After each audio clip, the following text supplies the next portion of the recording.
Курман айттын эрежеси. Өлгөн жакындарды эстеп кайгы менен өткөрүү күн эмес, мусулмандар чогулуп майрамдачу күн.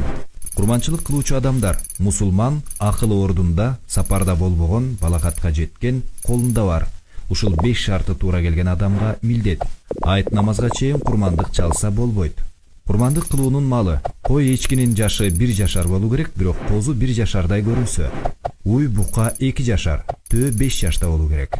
Ал эми мүйүзү түбүнөн сынып, 2 көзү же 1 көзү көрбөгөн же чолок мал. Кулагы же куйругунун 3төн 1 бөлүгү кесилген. Тиши жок же кулагы тубаса жок болсо курмандык кылууга болбойт. Малды союунун тартиби: бычак курч болуусу, 4 бутун байлап кыблага каратып коюу, башка малдын көз алдында сойбош керек. Бисмиллах Аллаху акбар деп тамагынан мууздоо. Мууздалган малды тезинен жүлүндөбөй туруу керек. Курмандык кылуунун адеби: курмандыкка арналган малдын сүтүн саап же жүнүн кыркып алууга болбойт. Эгер ошондой кылынса, наркын садака кылуу милдет. Ичинен бала чыкса, аны дагы союш керек.